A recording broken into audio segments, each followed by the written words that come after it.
Hello friends, इस session में हम करने जा रहे हैं सेशन 20 की एक्सरसाइज को। ये चैप्टर मैंने कम्प्लीटली आपको एक्सप्लेन कर रखा है, अभी हम करने वाले हैं इसकी एक्सरसाइज को। तो इस सेशन में आपने ये सारे वर्ड्स को देखिए पढ़ रखा है। पैरिटी, डिस्पैरिटी, डिस्पैरेट, डिस्पैरेजमेंट, ये सारे वर्ड्स आपने इसमें देखे थे। पीयर, इक्विवोकेट, ये सारे वर्ड्स आपने देखे थे। आई होप आपको सारे रट गए होंगे, याद होगा। देखिए ऑन टेंडर, ये मैंने आपको कैसे बताया था, मैंने बताया था आप इसको कैसे पढ़ेंगे। ऑन लिख लीजिए, फिर आप इसको TEN बोल लीजिए, फिर आप इसको डर बोलिए। तो ऑन टेंडर, अब आपके लिए ये प्रोनाउंस करना इजी रहेगा, याद रहेगा। तो दोस्तों, ये सेशन मैं इस बार दूसरी टाइम रिकॉर्ड कर रही हूँ। पहली बार मैंने रिकॉर्ड किया, उसको अपलोड किया, पर उसमें कुछ माइक में प्रॉब्लम थी जिसकी वजह से वॉइस रिकॉर्ड नहीं हुई और मुझे लगा कि हो गई थी। तो वो 20 मिनट का लेक्चर था, शायद 15 मिनट का था, सॉरी, वो टाइम वेस्ट गया। अब मैं इसको दोबारा से रिकॉर्ड कर रही हूँ। अगर कोई इशू नहीं आता है तो ये वीडियो आपको समझ लीजिए मिल जाएगा। कुछ ना कुछ प्रॉब्लम आ जा रही है माइक में या सिस्टम में। फ़िलहाल शुरू करते हैं। तो ये सारे वर्ड्स हैं, देख लीजिए, ये आपने पढ़ रखे हैं। हर एक मीनिंग को मैंने प्रॉपरली सिखाया था, और अगर आपको एक दो वर्ड किसी में प्रॉब्लम रहा भी होगा तो उसकी कोई दिक्कत नहीं है। यहाँ पे आप समझेंगे तो आपको समझ आ जाएगा, सॉल्व करूँगी मैं। तो देखिए, आपसे पूछा जा रहा है सबसे पहले बिलिटलमेंट। आपको मैच द फॉलोइंग, आपको मैच करना है। बिलिटलमेंट, या इस साइड आप बिलिटलमेंट दिया है और आपको यहाँ पे देखना है कि कौन सा वर्ड आपने पढ़ रखा था, ठीक है, और क्या होगा इसका आंसर। देखिए, बिलिटलमेंट का मतलब होता है किसी इंसान को नीचा दिखाना, यानी किसी इंसान को डिमीन करना, नीचा दिखाना। तो आप इसके लिए सबसे पहले, तो फिर से मैं लिख देती हूँ ज़रा सा। आप देखिए, डिमीन मैंने बताया था, डिमीन का मतलब भी नीचा दिखाना होता है, या फिर डिफेम का भी मतलब होता है क्या, किसी इंसान को नीचा दिखाना। डिमीन या फिर डिफेम या फिर बिलिटलमेंट, तीनों का ही मतलब होता है किसी इंसान को नीचा दिखाना। तो इसके लिए आपने क्या वर्ड पढ़ रखा था, आपने पढ़ रखा द डिस्पैरेजमेंट। डिस्पैरेजमेंट का भी मीनिंग होता है बिलिटलमेंट। फिर देखिए, एक्ट ऑफ बीइंग डेलिबरेटली वेग। डेलिबरेटली यानी कि जानबूझ के, वेग मीन्स अस्पष्ट यानी कि नॉट क्लियर। अगर आप जानबूझ के डेलिबरेटली अगर आप अनक्लियर होते हैं, और क्यों, ताकि आप किसी को डिसीव कर पाओ, यानी डिसेप्टिव हो आप, यानी कि धोखा देने वाले हो आप। किसी इंसान को धोखा देने के लिए आप कोई बात को क्लियर ना बोलो जानबूझ के, ताकि वो इंसान को आप मिसलीड कर सको। तो इस हरकत को आपकी क्या बोला जाता है, इक्विवोकेट करना बोला जाता है। क्यों? क्योंकि आप जानबूझ के ऐसी बात बोल रहे हैं जिससे सामने वाला इंसान कंफ्यूज हो जाए और उसके कोई भी चीज़, आपकी बात उसको समझ में ना आए। ठीक, तो आपका इसका आंसर क्या हो जाएगा, इसका आंसर हो जाएगा इक्विवोकेट। ठीक, फिफ्थ वाले का आंसर हो जाएगा, यानी कि यहाँ पे बी का आंसर हो जाएगा फिफ्थ वाला। नेक्स्ट है equality of being open to misinterpretation statement with this quality. ऐसी कोई भी सेंटेंस आप अगर बोलते हैं, वो सेंटेंस जो कि क्लियर ना हो और उसको लोग दो प्रकार से समझ सकें। यानी कि अगर मैं बोलती हूँ हाँ कल से आऊँगी नहीं, तो अब आपको क्या समझ में आएगा, मैंने बोला कल आऊँगी या नहीं आऊँगी। तो इस टाइप के जो सेंटेंसेस होते हैं उनको बोलते हैं एम्बिग्विटी। ठीक, इस टाइप के जो भी सेंटेंसेस होते हैं उन्हें हम बोलते हैं एम्बिग्विटी। 1 सेकेंड, हाँ, एम्बिग्विटी। तो देखिए, इन दोनों को आप समझ लीजिए। इक्विवोकेशन वो सेंटेंसेस होते हैं जो आप जानबूझ के गलत बोलते हैं कंफ्यूज करने के लिए लोगों को, और कुछ ऐसे सेंटेंसेस होते हैं जो आप जानबूझ के गलत नहीं बोल रहे हैं पर उसका मीनिंग फिर भी दो निकल रहा है। तो एम्बिग्विटी और इक्विवोकेशन में यही अंतर है। एग्ज़ाम में अगर आ जाए कि कोई इंसान है जिसने जानबूझ के झूठ बोला ताकि वो इस इंसान को धोखा दे सके, तो उस इंसान ने क्या किया, और पहला ऑप्शन इक्विवोकेट, दूसरा आंसर एम्बिग्विटी। तो इसका आंसर अगर जानबूझ के बोला गया तो आप इक्विवोकेशन पे आप टिक करिएगा, ठीक है। फिर देखिए डी वाला, स्टेटमेंट और वर्ड विथ 2 मीनिंग्स। ऐसा सेंटेंसेस जिनकी 2 मीनिंग निकलती है, एक मीनिंग होती है अच्छी और दूसरी मीनिंग होती है गंदी मीनिंग्स। ठीक, इसका एग्जांपल मैं आपको दे देती हूँ जो थोड़ा अप्रोप्रिएट हो, टीचिंग लायक, वैसा एग्जांपल दे सकती हूँ।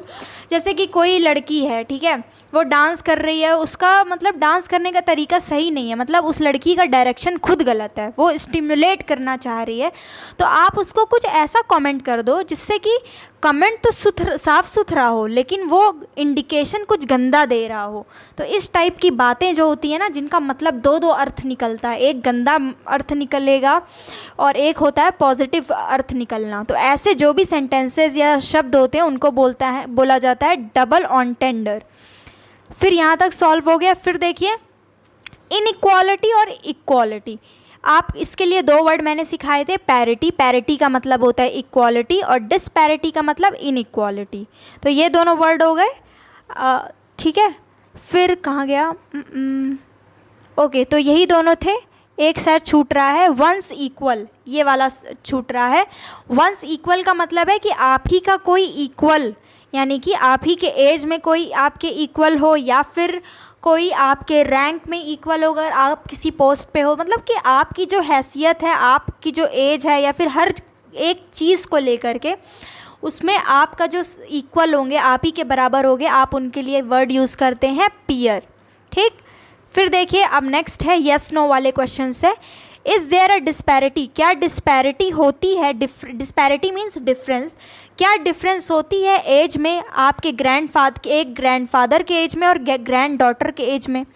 देखिए क्वेश्चन बहुत ही सिंपल है, आपको ये एक वर्ड ना पता होने से आप इसको सॉल्व ना कर पाते, अगर आपको ये वर्ड ना पता होता। डिस्पैरिटी पढ़ के देखिए, is there a disparity in age between a grandfather and his granddaughter, क्या कोई डिफरेंस होता है एज में, उम्र में, ग्रैंडफादर यानी दादा पोती के उम्र में क्या अंतर होता है या नहीं, डिस्पैरिटी होती है ना। यस, तो ये वर्ड पता होने से देखिए एक पूरा सेंटेंस का मीनिंग निकल आ रहा है। फिर है is an equivocal statement clear and direct, क्या कोई इक्विवोकल यानी कि इक्विवोकल सेंटेंस, जो कि कोई सेंटेंस होती है जो क्लियर नहीं होती, ठीक, क्या इक्विवोकल स्टेटमेंट क्लियर होती है और डायरेक्ट होती है क्या, नहीं, क्योंकि इक्विवोकल सेंटेंस होता ही वो है जो कि क्लियर नहीं होता, तो इसका आंसर हो जाएगा नो। फिर देखिए इज़ एन अनइक्विवोकल आंसर, कोई आंसर जो कि अनइक्विवोकल हो, क्या वो वेग होता है, वेग मीन्स अस्पष्ट यानी कि नॉट क्लियर या फिर मिसलीडिंग हो, तो क्या जो सेंटेंस क्लियर होगा, क्योंकि अनइक्विवोकल का मतलब तो क्लियर होता है, क्या क्लियर आंसर आपको मिसलीड करेगा क्या, नहीं, क्योंकि वो तो क्लियर है ना, समझ में आ ही जाएगा। फिर है क्या पॉलिटिशियंस मास्टर होते हैं इक्विवोकेशन के, तो देखिए इक्विवोकेशन का मतलब क्या होता है, इक्विवोकेशन का मतलब होता है कि आपके अंदर टैलेंट होना कि आप कोई ऐसा सेंटेंस बोलें जिसकी कई सारी मीनिंग निकले, जिससे कि सामने वाला इंसान कंफ्यूज हो जाए। तो पॉलिटिशियंस भी कभी कभी बड़े बड़े वादे करते हैं, है ना, तो क्या पॉलिटिशियन इक्विवोकेशन के मास्टर होते हैं, तो answer for the same is yes. हाँ, उनके अंदर ये अच्छी स्पीच का मतलब हुनर होता है कि लोगों को आसानी से बेवकूफ़ बना लेते हैं। फिर देखिए are ambiguous sentences somewhat confusing, क्या जो एम्बिग्यूअस सेंटेंसेस होते हैं, कोई भी ऐसे सेंटेंस जो कि एम्बिग्यूअस हो, क्या वो सेंटेंस कन्फ्यूजिंग होता है या नहीं, तो एम्बिग्यूअस सेंटेंस हम बोलते ही उसी को है जो कन्फ्यूजिंग होता है, यानी आंसर होगा यस।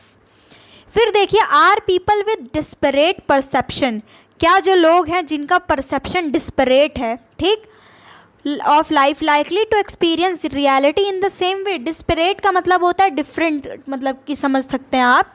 तो इसमें देखिए इस सेंटेंस का मीनिंग ये निकल के आ रहा है कि क्या, देखिए परसेप्शन का मतलब होता है रियलाइजेशन, मतलब समझने की कैपेसिटी किसी चीज़ को, तो क्या अलग अलग लोगों की अगर समझने की कैपेसिटी अलग है, यानी कि बिल्कुल अलग है, अंतर है, ऊंच नीच है उसमें, तो क्या वो ज़िंदगी को भी सेम तरीके से जिएंगे क्या।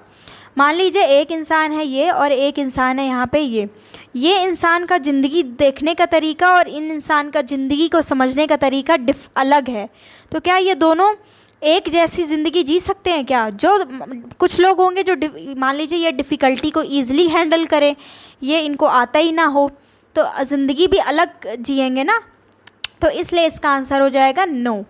फिर देखिए इज़ अ डिस्परेजिंग लुक, अगर कोई लुक आपका डिस्परेजिंग लुक है, वन ऑफ एडमिरेशन, इसका मतलब है कि अगर आपका लुक डिस्परेजिंग है, डिस्पैरेजिंग का मतलब क्या होता था कि आप किसी को नीचा दिखाने वाला मुंह लुक बनाए हो, मान लो मुंह बनाए हो, तो क्या वो एडमिरेशन वाला लुक है, यानी कि तारीफ़ वाला लुक है क्या, नहीं, इसका आंसर हो जाएगा नो। फिर देखिए व्हेन पीपल इक्विवोकेट, यानी कि जब लोग इक्विवोकेट करते हैं, are they evading the issue. एक बार सोच के देखिए, अगर आपने इस वर्ड को सीख लिया है तो आपको बेटर फील होगा जब आप इस सेंटेंस को पढ़ेंगे, because if you don't know the meaning of equivocate you can not find out meaning of this sentence, क्योंकि इसमें और कोई हिंट नहीं है, एक सिंपल सा सेंटेंस है, बोला गया व्हेन पीपल इक्विवोकेट। अब आपको पता ही नहीं कि ये क्या है तो आपको समझ में ही नहीं आएगा, तो इसका मतलब लेकिन आपको पता है तो आप ये कर लेंगे। व्हेन पीपल इक्विवोकेट, जब लोग इक्विवोकेट करते हैं, क्या वो इवेड करने की कोशिश करते हैं किसी इशू को? इवेड मीन्स बच निकलना। मान लीजिए कोई नेता से कोई सवाल पूछा गया कि आपके सरकार में आपके नेता होने पर आपने ये रोड क्यों नहीं बनवाई, तो वो उस जवाब को ऐसा देंगे कि सामने वाला अपना सवाल ही भूल जाए। तो उन्होंने क्या किया, इक्विवोकेट किया, यानी अनक्लियर बोला। अनक्लियर क्यों बोला?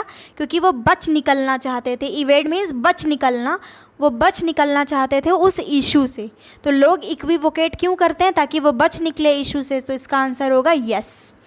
Is the deliberate use of double entendre, क्या जानबूझ के अगर आप डबल ऑनटेंडर सेंटेंसेस को यूज़ करते हैं तो क्या उससे लोग शॉक होंगे? कौन से लोग? प्यूरिटैनिकल लोग। प्यूरिटैनिकल मीन्स जो सभ्य लोग हैं, अच्छे लोग हैं, काफ़ी मॉरल वाले लोग हैं, जो बहुत ज़्यादा सोचते हैं ना कि लोग क्या कहेंगे, समाज क्या कहेगा, इस टाइप के लोग को बोलते हैं प्यूरिटैनिकल। तो अगर आप उनके सामने गंदी भाषा यूज़ करेंगे, जिनके गलत मीनिंग निकले, डबल ऑनटेंडर टाइप के सेंटेंसेस हों, तो क्या वो शॉक हो जाएंगे? बिल्कुल हो जाएंगे शॉक। फिर देखिए आर सुपरवाइज़र, जो सुपरवाइज़र होते हैं और जो उनके सबऑर्डिनेट्स जो होते हैं, क्या वो पीयर होते हैं? तो पीयर देखिए बराबरी वाले लोगों को बोलते हैं। जैसे कि क्लास में एक टीचर हो जो इंग्लिश पढ़ाए, एक टीचर हो जो कि मैथ्स पढ़ाएं, तो ये दोनों एक दूसरे के पीयर आप कह सकते हैं, क्योंकि दोनों का लेवल सेम है। पर कोई इंसान जो सुपरवाइज़र हो और कोई उसका सबऑर्डिनेट हो उनके, यानी उनके नीचे जो काम करने वाले लोग हों, तो क्या वो पीयर होंगे? क्या पीयर उनको बोलते हैं जो बराबर के हों, सेम एज के हों या सेम प्रोफेशन हो उनका। तो इसका आंसर हो जाएगा नो। अगर कोई मिस्टेक, क्योंकि मैं बोलते वक्त आंसर को टिक भी करती हूँ, तो हो सकता है मैं बोलूँ यस और गलती से मैं नो टिक कर दूँ, तो ऐसी कोई भी एरर हो तो आप उसको कमेंट में बता सकते हैं, क्योंकि ध्यान बटा रहता है, क्योंकि मैं लिख भी रही हूँ और बोल भी रही हूँ। फिर देखिए नेक्स्ट है हमारा ये फिलिप्स है। तो मेरा पेन टैब ख़राब है, तो इसके वजह से मैं लिखूंगी नहीं, लिख नहीं पाऊंगी, क्योंकि माउस से नहीं लिख सकते। मैं आपको ओरली बोलूँगी और फिर नीचे आंसर भी दिखा दूंगी तुरंत। देखिए एक्सीडेंटली वेग, वेग मीन्स मतलब कि अनक्लियर होना, अस्पष्ट होना। अगर आप गलती से कुछ ऐसा बोल जाओ जिसकी मीनिंग क्लियर ना हो, यानी आपने जानबूझ के गलत नहीं बोला लोगों को मिसलीड करने के लिए, मतलब आपने बोला ऐसा कि उसकी मीनिंग कहीं निकल गई, तो ऐसे सेंटेंसेस को क्या बोलते हैं? एम्बिग्यूटी। इस सिचुएशन को या ऐसे सेंटेंस को बोलते हैं एम्बिग्यूअस। फिर देखिए क्या है, पर्पजली वेग। वेग मीन्स अनक्लियर, पर्पजली मीन्स जानबूझ के। अगर आप किसी पर्पस से जानबूझ के वेग होते हो, अनक्लियर होते हो, तो आप क्या हो? आप इक्विवोकल होते हो, यानी कि आप जानबूझ के वेग हो, अस्पष्ट हो। फिर इक्वालिटी के लिए आपने बहुत ही सिंपल वर्ड पढ़ा, पैरिटी। देखिए पैरिटी ये रहा। फिर नेक्स्ट है वर्ड और statement one meaning of which में बी इंटरप्रिटेड एज रिस्क। देखिए ये ऐसा वर्ड या फिर ऐसे सेंटेंसेस जिसकी एक मीनिंग अच्छी हो, पॉजिटिव हो, और एक मीनिंग गंदी निकल आए, ठीक, गलत सेंस में निकल आए, तो ऐसे को डी से देखिए स्टार्ट हो रहा है। तो आप हिंट ले लीजिए, क्या था वर्ड हमारा? डबल ऑनटेंडर था, ठीक है। ये देख लीजिए स्पेलिंग अगर आपको डाउट हो, डबल ऑनटेंडर। फिर देखिए फिफ्थ क्या है? लैक ऑफ इक्वालिटी, यानी इक्वालिटी का ना होना। तो इसके लिए आपने क्या पढ़ रखा था? डिस्पैरिटी। बिलिटलमेंट यानी कि डिस्पैरेजमेंट। अब दोनों आंसर्स को देख लीजिए, डिस्पैरिटी और डिस्पैरेजमेंट। फिर देखिए कोई चीज़ क्लियर हो, डायरेक्ट हो और capable of only one interpretation. कोई ऐसी सेंटेंस जिसका सिर्फ एक ही मतलब हो, क्योंकि वो इतनी क्लियर है, डायरेक्ट है, तो वो क्या होगा? अनइक्विवोकल होगा वो चीज़, वो सेंटेंस आपका अनइक्विवोकल होगा। फिर एसेंशली और वाइडली अनइक्वल और डिफरेंट, यानी कि एसेंशली कोई चीज़ जो कि वाइडली क्या हो? अनइक्वल हो या फिर उसमें अंतर हो, डिस्परेट हो, तो क्या हो जाएगा उसका? मैंने आंसर ही बोल दिया, डिस्परेट हो जाएगा उसका मीनिंग, ठीक है। फिर देखिए 9th वाला, वंस इक्वल इन एज, कोई आप ही के एज में बराबर हो या आप ही के रैंक का ही हो तो आप उसको क्या बोलेंगे, पीयर बोलेंगे, PEER। फिर to use words in calculated effort to mislead और टू बी एम्बिग्यूअस, अगर आप जानबूझ के कैलकुलेटेड एफर्ट, जैसे कि अगर मैं बोलूँ कि आजकल लोग बहुत ज़्यादा कैलकुलेटिव होते हैं, इसका मतलब क्या है कि नाप तोल के चीज़ें बोलते हैं, मतलब सोच समझ के, दिल से बात नहीं करते, सोच समझ के मतलब बहुत ज़्यादा अच्छे बनने के लिए बहुत ज़्यादा ध्यान, कैलकुलेट करके कदम कदम, मतलब फूक फूक के कदम रखते हैं, तो उसको ये उस सेंस में कैलकुलेटेड एफर्ट लिखा गया है। ठीक है, इसका मतलब क्या निकल के आ रहा है, देखिए अगर आप यूज़ करते हैं शब्दों को, कैलकुलेटेड एफर्ट लगाते हैं ताकि लोगों को आप मिसलीड कर सकें, और या फिर आप जानबूझ के खुद को एम्बिग्यूअस दर्शाते हैं, यानी आप क्या करते हैं, इक्विवोकेट कर रहे होते हैं। तो देखिए फ्रेंड्स, ये था आपका सेशन पूरा, एक्सरसाइज 20। ठीक, उम्मीद करती हूँ ये आपको समझ में आया होगा अच्छे से, और जो भी आपका डाउट रहा होगा वो भी क्लियर हो गया होगा। तो ये सारे वर्ड से आप जिन्होंने ये बुक को नहीं पढ़ा है, आप देख लीजिए कि अच्छे लेवल की बुक है। देखिए ये बुक जो है हाई लेवल के हिसाब से ही है, जिनको बेसिक वर्ड का नॉलेज नहीं है उनको ये बहुत टफ लगेगा। ठीक है, तो आप इनको एक बार रिवाइज़ कर लीजिएगा, मैंने अपनी तरफ से पूरी कोशिश की है सही से समझाने की। तो ये था आपका सेशन 20 की एक्सरसाइज, इसी तरीके से हम बाकी भी कर लेंगे। ठीक है, so thank you so much for watching this video, मिलते हैं नेक्स्ट सेशन में। और PDF ये सारी वर्ड पावर की मैंने PDF आपको सेंड कर रखी है टेलीग्राम पे, चैनल को अगर आप ज्वाइन करेंगे इस वीडियो के ही लिंक में मिलेगा आपको, कमेंट में लिंक मिल जाएगा, आप टाइप करेंगे टेलीग्राम पे फाइल्स पे जाकर वर्ड पावर, आपको ये पूरी PDF मिल जाएगी। अगर आप यहाँ से नहीं ज्वाइन करके करना चाहते, गूगल पे भी आप सिंपली इसको कर सकते हैं। ठीक है, सो दैट्स इट आज के इस वीडियो के लिए, मिलते हैं नेक्स्ट सेशन में।